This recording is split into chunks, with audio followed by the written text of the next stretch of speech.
l'Elita, soc fotògrafa, i m'agrada molt el té anglès, però m'agrada molt, i no m'agraden els acudits.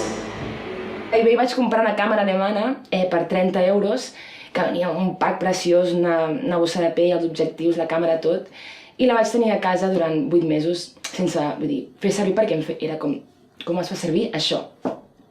I un dia una amiga em va dir que era molt fàcil posar un carret, jugar amb el diafragma i l'exposició, i vaig disparar un carret que vaig tardar poder 3 mesos a disparar les 36 fotos. I res, llavors va arribar el moment d'anar a la botiga i anar a buscar el carret, i va ser una sensació com molt màgica i ja em va enganxar. Sí, yo no sé por qué hemos elegido las fotos, pero yo creo que lo que nos interesa es contar historias. Somos Ground Press. Y no nos gusta que nos mientan. Y nos gusta el licor café. Casero. Que a veces la imagen puede simplificar mucho, ¿no? Puede ya sea a través de como una cosa metafórica que pueda o a través de una imagen simplemente que sea el instante, ¿no? Esto nos motiva mucho, ¿no? El coger el instante, ¿no?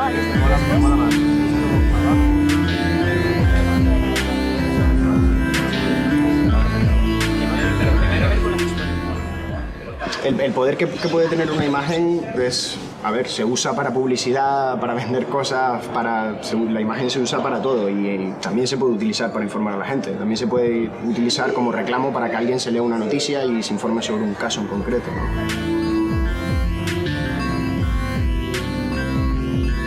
Hay diversidad un poco también en los tipos de... Yo ahora estoy trabajando en un proyecto que es, digamos, un poco más de análisis de la sociedad y tal y como está ahora, un poco desde mi punto de vista, el uso del miedo, la represión, como tal. Ángel está trabajando más estuvo trabajando en un tema de inmigración, sobre los CIE. Carla estuvo trabajando en un poblado en un barrio que se estaba despoblando, perdón. Quiero decir, al final un poco hacemos cosas variadas en el fondo, pero con el punto en común de que hablamos de las personas, de la gente. De las personas y que es consecuentes de la crisis normalmente.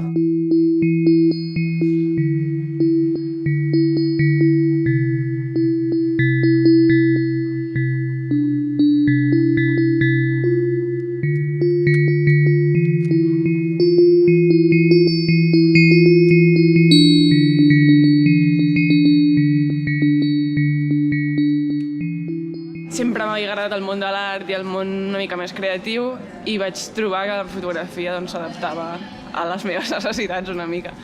I em van començar a caure càmeres analògiques així una mica de joguina i vaig començar a jugar. Va ser la manera com vaig començar i a partir d'aquí la fotografia analògica jo crec que t'enganxa molt i és la manera de que quan tens un carret necessites saber el resultat del següent i a partir d'aquí és com addictiu una mica. Hola, soc la Blanca Vinyes, faig fotografia analògica, m'agrada molt no controlar res i detesto controlar-ho tot. Però que l'analògica et permet crear punts de vista diferents, que ni jo mateixa sé com ha sortit una foto perquè no té cap sentit. És a dir, que són punts de vista molt diferents que es creuen i creen efectes sorprenents, que costa orientar-se o costa trobar un punt de referència. No es fácil, Pues claro, es que también un poco la situación en la que estamos nos obliga un poco también a centrarnos en eso. Sí, estamos en crisis y es lo que hay. Y es lo que hay. Sí, pero ya no es una crisis solo económica, sino social. Es una crisis de pensamiento, es una crisis económica, es una crisis política, es una crisis de valores, una crisis... Es una estafa. Es todo, ¿no? O sea, es una crisis global, digamos, en todos los ámbitos.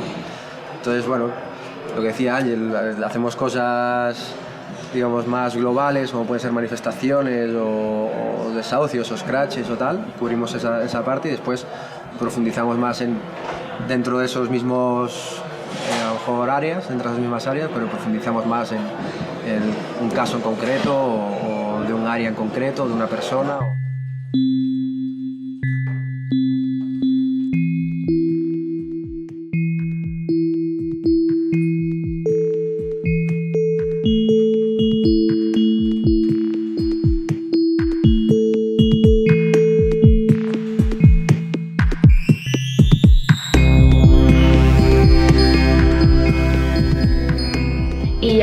de mesclar poesia amb foto ja inconscientment ho havíem fet feia anys, perquè tenia un blog i jo li deixava fotos per posar els seus textos, i llavors vam dir de fer-ho més conscientment, no? Com, bàsicament el procés va ser...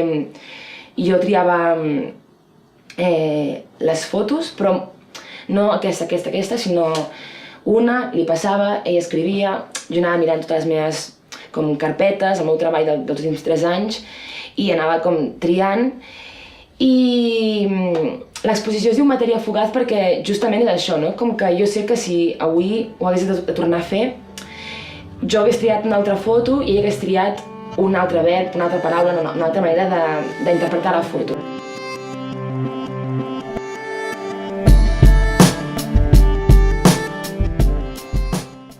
Llavors va ser un carret que jo vaig fer sota l'aigua i va entrar aigua a la càmera. Va entrar aigua a la càmera, el negatiu es va menjar l'aigua de mar es va menjar la pel·lícula i els efectes van ser molt curiosos, doncs, com fongs o taques o punts, i vaig dir, ostres, si l'aigua de mar ha aconseguit carregar-se la pel·lícula d'aquesta manera, què passaria si altres productes entressin en contacte amb la pel·lícula? I és aquest el punt de partida, de dir, doncs anem a experimentar una mica més. Per exemple, vinagre, lleixiu és bastant destructiu, alcohol, que van desaparèixer totalment les imatges, Coca-Cola, cervesa, vi, més o menys seria això. La intención de ninguno de nosotros es hacernos ricos con esto. Es una tarea meramente, yo creo, de compromiso, sobre todo, compromiso social, pero sí nos gustaría poder llegar a vivir para realmente poder centrarnos al 100% en el periodismo, ¿no? El fotoperiodismo.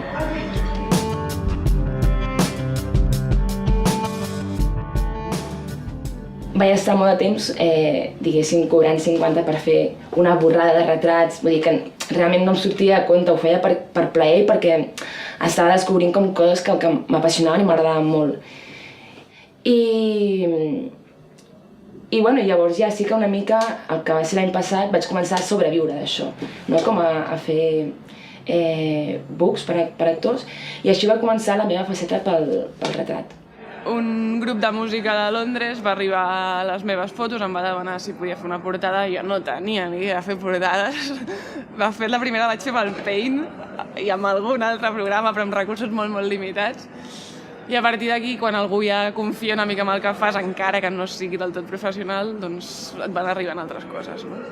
Bueno, la perfecció no existeix, no la trobareu, no us l'aconseguiré, i ells ja saben que juguen a aquest joc. És a dir, jo no ofereixo resultats impecables. La herramienta de Internet, de las redes sociales y tal, lo que nos permite a nosotros es poder ofrecer esa información sin ningún tipo de censura, o sea, directamente libre, independiente y directa. Bueno, tinc moltes càmeres analògiques, però les que més faig servir són 3. Una és la Reflex, que és la càmera de tota la vida, que pesa, i que amb aquella tardo molt a fer un carret perquè pesa tant que no la porto sempre amb mi. I llavors l'altra porto 2, que són point and shoot. Point and shoot és com apunta i dispara. I una és amb un carret de blanc i negre i l'altra és amb un carret de color. I aquestes 2 sí que sempre les porto amb mi. Les de blanc i negre les revelo aquí a baix, tinc un laboratori, i amb aquelles m'agrada, o sigui, l'error, no busco fer la còpia perfecta en blanc i negre, sinó busco enguarrar-me els dits de químics i deixar les pitjades, com les imperfeccions dels errors m'encanten de laboratori. I per analògic en color, per analògic,